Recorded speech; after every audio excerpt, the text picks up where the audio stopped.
Assalamu alaikum students. We have started chapter 17 that is genetic engineering.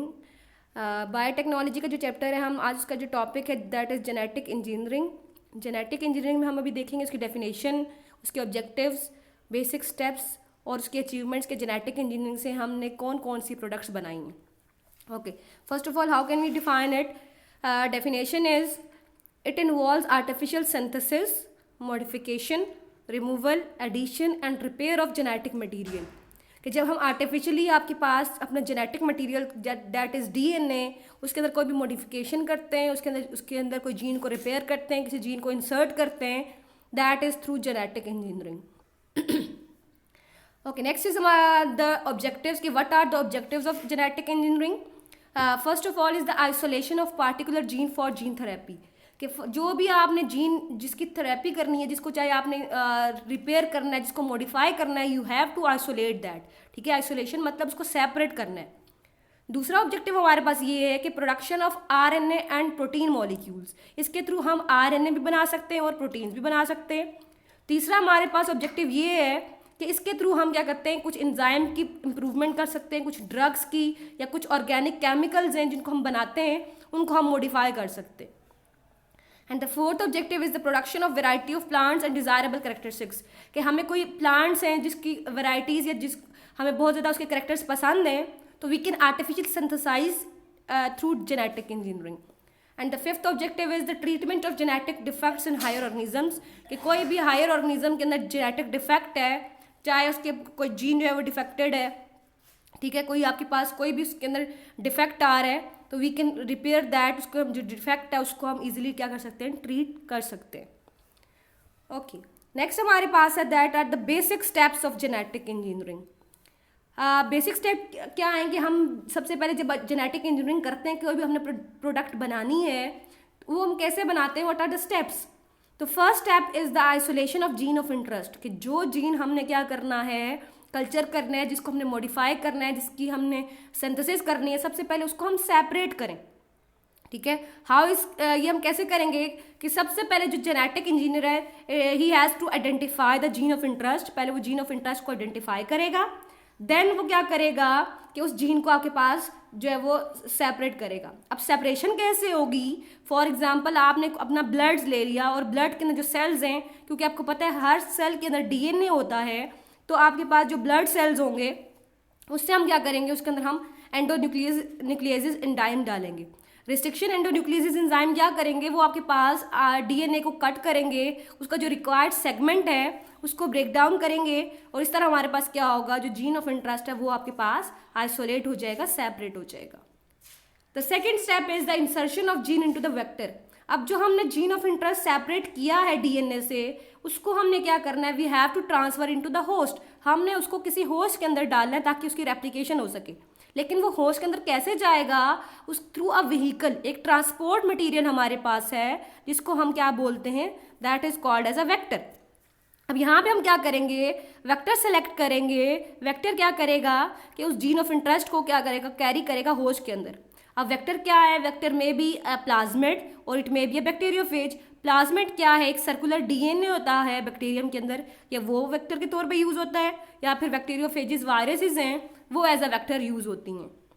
अब जब हमने क्या करना है, कैसे करना है कि जीन ऑफ इंटरेस्ट को हमने वेक्टर के साथ अटैच करना है, क्योंकि वेक्टर भी एक डीएनए है और जीन ऑफ इंटरेस्ट भी एक डीएनए है. तो हमने क्या करना है, वेक्टर डीएनए को हमने क्या करना है, एंडोन्यूक्लियस के थ्रू कट करना है और उसके अंदर क्या करना है, जीन ऑफ इंटरेस्ट इंसर्ट करना है. जब उसके अंदर हमने जीन ऑफ इंटरेस्ट इंसर्ट कर दिया तो उसको हमने ये दो डिफरेंट डीएनए आ गए. दो डिफरेंट डीएनए को हमने क्या किया, लाइगेज एंजाइम के थ्रू बाइंड कर दिया. ठीक है, अब ये जो आपके पास दो different DNA they are attach together और उसको हम क्या कहेंगे, recombinant DNA. They are collectively called as recombinant DNA, क्योंकि दो डिफरेंट डीएनए हमारे पास क्या हो गए, रिकम्बाइन हो गए. ओके जी,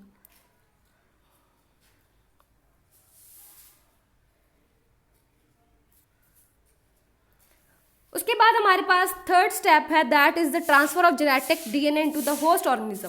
फिर हमने क्या करना है, इसी डीएनए को ट्रांसफर करना है किसके अंदर, होस्ट के अंदर. ये जो रिकम्बिनेंट डीएनए बना है इसको हमने होस्ट के अंदर ट्रांसफर करना है. हमारा होस्ट क्या चीज़ है, होस्ट इज बेसिकली द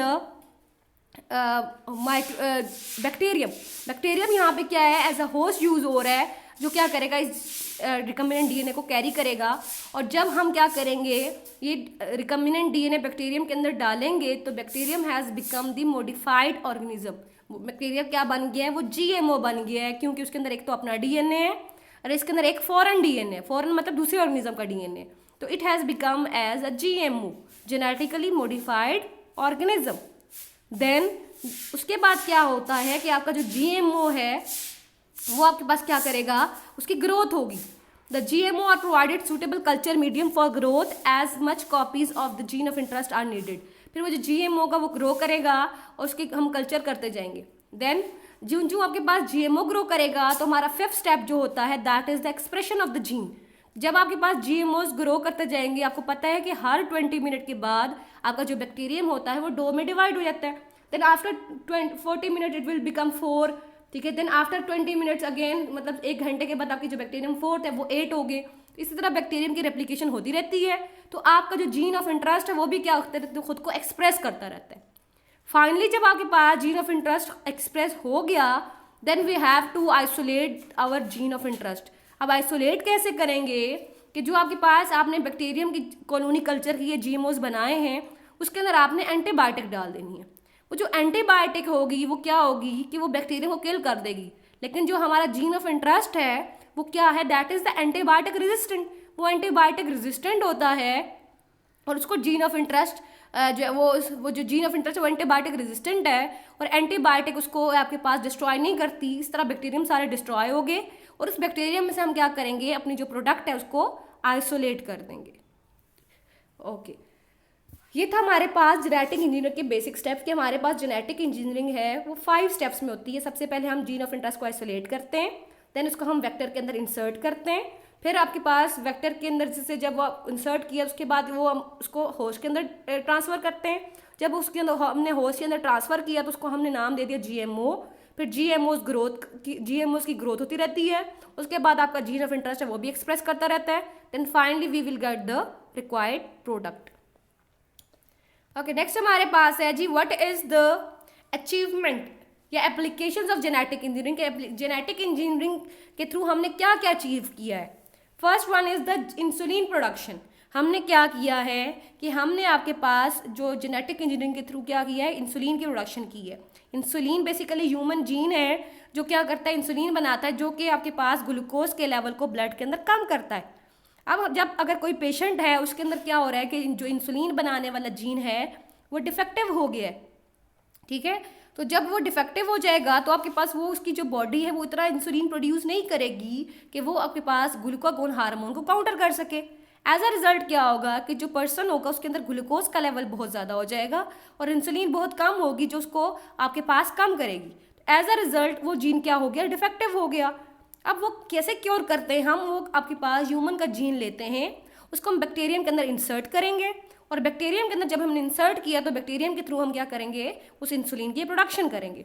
यहाँ पे हमारे पास एक डायग्राम में साइकिल है, ये आपको नज़र आ रहा है कि हमने क्या किया। First of all we have to isolate the gene of interest from the human cell. अब ये जो जीन ऑफ इंटरेस्ट है उसके बाद हमने क्या किया, यहाँ से प्लाज्मिड जो वेक्टर था उसको आइसोलेट किया, जीन ऑफ इंटरेस्ट को हमने प्लाज्मिड के अंदर इंसर्ट किया। अब जो प्लाज्मिड और जीन ऑफ इंटरेस्ट है they are together called as a recombinant DNA. इसको हमने क्या नाम दिया जी, रिकम्बिनेंट डीएनए का नाम दिया। अब ये जो रिकम्बिनेंट डीएनए बन गया है, इस रिकम्बिनेंट डीएनए को हमने बैक्टीरियम के अंदर, होस्ट के अंदर डालना है। जब हमने इसको बैक्टीरियम के अंदर डाला तो बैक्टीरियम को हमने क्या नाम दिया, genetically modified organism, that is GMO. अब ये जो जीएमओ है ये ग्रो करता रहेगा और इसके साथ साथ आपका जो इंसुलिन वाला जीन है वो भी ग्रो करता रहेगा। एज अ रिजल्ट जब आपके पास ढेर सारी बैक्टीरियल कॉलोनी बन जाएगी और आपका जीन के अंदर जो प्रोडक्ट है इंसुलिन वो बहुत ज़्यादा प्रोड्यूस हो जाएगी, then finally we will put antibiotic और सेपरेट द या आइसोलेट द प्रोडक्ट या जीन ऑफ इंटरेस्ट, ठीक है। कि जो हमने प्रोडक्ट बनाई है हम उसको फाइनली इंसुलिन को क्या कर देंगे, उसमें से सेपरेट कर लेंगे, आइसोलेट कर लेंगे, और फिर वो हम क्या करेंगे, एज अ वैक्सीन हम क्या करेंगे, जो डायबिटिक्स पेशेंट है उसको जो है वो देंगे। ओके, सेकंड हमारे पास क्या है जी, जेनेटिक इंजीनियरिंग की जो सेकंड अचीवमेंट है that is the production of growth hormone. 1977 में हमने क्या किया, एस्कर्जिया कोलाई बैक्टीरियम था, उसको यूज़ करते हुए ह्यूमन का ग्रोथ हार्मोन बनाया। ग्रोथ हार्मोन फॉर एग्जांपल कि जो ऐसे लोग होते हैं जिनका कद छोटा रह जाता है, तो हम क्या करते हैं, आर्टिफिशियली हार्मोन्स जो है वो क्या करते हैं, सिंथेसाइज करते हैं और उनको एज ए ड्रग्स के तौर पे या इंजेक्शन के तौर पे क्या करते हैं, पर्सन्स को देते हैं ताकि वो इनटेक करें और उनकी ग्रोथ क्या हो, एनहांस हो, इंक्रीज हो। ओके, थर्ड हमारे पास अचीवमेंट है जी थायमोसिन प्रोडक्शन। थायमोसिन एक हार्मोन होता है जो आपके पास लंग और ब्रेन के कैंसर के अगेंस्ट यूज होता है, ठीक है, और वो हम क्या कर रहे हैं, आर्टिफिशियली प्रोड्यूस कर रहे हैं through genetic engineering. Then the next is production of natural pain killers. अब हमारी बॉडी के अंदर क्या है जो नेचुरली पेन किलर्स हैं, that is called beta endorphins. जो बीटा एंडोर्फिन्स है वो क्या है, वो हमारा ब्रेन प्रोड्यूस करता है ताकि अगर हमारी बॉडी के अंदर कोई भी पेन है तो वो आपके पास क्या हो सके, नेचुरली कम हो सके, ठीक है। इस जो बीटा एंडोर्फिन्स हैं, जो पेन किलर्स हैं, इसको भी हम क्या कर रहे हैं, आर्टिफिशियली सिंथेसाइज कर रहे हैं थ्रू जेनेटिक इंजीनियरिंग। इसके अलावा नेक्स्ट हमारे पास है जी कि हम जेनेटिक इंजीनियरिंग के थ्रू क्या कर रहे हैं, we are making the vaccines. Vaccines क्या हैं कि हमारे पास चाहे वो एनिमल्स के अगेंस्ट यूज़ की जाए, चाहे वो आपके पास ह्यूमंस की डिजीज़ के अगेंस्ट यूज़ की जाए। फॉर एग्जांपल एनिमल्स में फुट की डिजीज़ होती है, माउस की डिजीज़ होती है, कोई इन्फेक्शन होता है कैटल में, डियर में, तो वो हम क्या करते हैं, उसके अगेंस्ट हम वैक्सीन्स बनाते हैं, that is produce through genetic engineering. इसके अलावा ह्यूमन के अंदर आपको पता है जो मल्टीपल डिजीज़ हैं, फॉर एग्जांपल हेपेटाइटिस है, हेपेटाइटिस का जो आपके पास हेपेटाइटिस बी है उसके लिए जो आपके पास वैक्सीन हैं that are also produce through genetic engineering. Then next is the making of the interferons. अब ये इंटरफेरोन्स क्या हैं, interferons are basically the viral proteins that are produce by infected cells. कि जब हमारी बॉडी में कोई वायरस एंटर होता है, हमारे सेल को इन्फेक्ट करता है, तो हमारे सेल एज अ रिस्पॉन्ड क्या प्रोड्यूस करते हैं, एंटी इंटरफेरोन्स प्रोड्यूस करते हैं। वो जो इंटरफेरोन्स होते हैं वो क्या करते हैं कि वो आपके पास वायरस को अटैक करते हैं और आपके पास क्या करेंगे, वायरस को किल करेंगे, ठीक हो गया। And they are produce genetically through genetic engineering. अब हम उसको क्या कर रहे हैं, जेनेटिक इंजीनियरिंग के थ्रू प्रोड्यूस कर रहे हैं। Then the next step is the enzyme production. अब कुछ एंजाइम्स है, फॉर एग्जांपल हमारे पास यूरोकाइनेज एंजाइम है जो क्या करता है, जो ब्लड क्लॉट को रिमूव करता है, इसको डिजॉल्व करता है। फॉर एग्जांपल कि अगर ये आपके पास एंजाइम है तो आपकी जो है ब्लड है वो क्लॉटिंग नहीं होगी, ठीक है, आपका खून जो है वो जम नहीं जाएगा। अब जब आपके पास ब्लड क्लॉटिंग को डिजॉल्व करने के लिए एक एंजाइम होता है यूरोकाइनेज, अगर किसी के अंदर ये इसकी डेफिशिएंसी हो जाती है तो उसका ब्लड थिक हो जाता है, क्लॉटिंग करना शुरू कर देता है। इसको हम क्या करते हैं, ये जो आपके पास यूरोकाइनेज है ब्लड क्लॉट को डिजॉल्व करता है। इस एंजाइम को भी हम क्या कर रहे हैं, आर्टिफिशियली जेनेटिक इंजीनियरिंग के थ्रू प्रोड्यूस कर रहे हैं।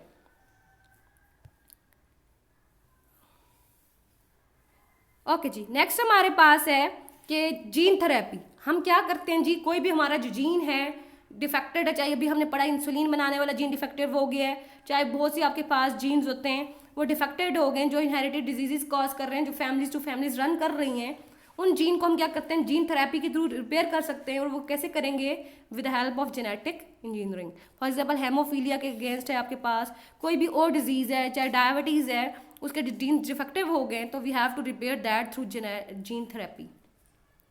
इसके अलावा नेक्स्ट हमारे पास एप्लीकेशन क्या है, अचीवमेंट क्या है जेनेटिक इंजीनियरिंग की। जेनेटिक इंजीनियरिंग के थ्रू हम ब्लड डिजीज़ को कंट्रोल कर सकते हैं। फॉर एग्जांपल थैलेसेमिया हो गया, सिकल सेल एनीमिया हो गया, जो डिफेक्ट्स हैं ये सिंगल जीन डिफेक्ट्स होते हैं, ठीक है, और वी कैन इजीली ट्रांसफॉर्म कि हम क्या करते हैं, उन जीन्स को क्या कर सकते हैं, रिमूव कर सकते हैं, और उसके अंदर आपके पास जो बोन मैरो है उसके अंदर हेल्दी जीन इंसर्ट कर सकते हैं थ्रू जेनेटिक इंजीनियरिंग, ताकि हम क्या कर सकें कि वो आपके पास जो ब्लड डिजीज़ हैं वो क्या हो जाए, वो प्रिवेंट हो जाए, वो ख़त्म हो जाए। Then the last and the final achievement is the nitrogen fixing plants. Genetic engineering आपको पता है कि जो प्लांट्स होते हैं they are unable to fix nitrogen directly from the atmosphere. आपको पता है एटमॉस्फेयर के अंदर 79% नाइट्रोजन है और वो आपके पास यूजेबल फॉर्म में नहीं होती, प्लांट्स को डायरेक्टली यूज़ नहीं कर सकते। प्लांट्स के लिए बैक्टीरियम होते हैं जो साइनोबैक्टीरिया, वो उसके लिए फिक्स करते हैं। अब जब वो करेंगे तो प्लांट्स के लिए क्या होता है, ऐसे प्लांट्स को वो डायरेक्टली इनटेक नहीं कर सकते। तो जेनेटिक इंजीनियरिंग क्या कर रही है, वो ऐसे प्लांट्स की प्रोडक्शन कर रही है, ऐसे प्लांट्स की वैरायटीज़ बना रही है जो क्या कर सके, एटमॉस्फेयर से नाइट्रोजन को डायरेक्टली फिक्स कर सके। ऐसे जो प्लांट्स होंगे उनको फर्टिलाइजर की जरूरत नहीं होगी, ना उनको नाइट्राइट्स की नाइट्रेट्स की जरूरत होगी, और वो खुद सेल्फ डेवलप्ड होंगे, ठीक है। तो हमारे पास क्या है, जेनेटिक इंजीनियरिंग क्या कर रही है, it is producing nitrogen fixing plants. Okay, these are some drugs that are produced by genetic engineering. अभी हमने पढ़ा कि आपकी जो ब्लड क्लॉटिंग मेडिसिन हैं, इंटरफिरोन्स हैं, इसके अलावा ह्यूमन इंसुलिन है, ग्रोथ हार्मोन्स है, these are always produced by genetic engineering. Okay जी, आई होप सो आपको ये लेक्चर समझ आया होगा। Kindly do share, like and subscribe my channel. Thank you so much. Allah हाफिज़।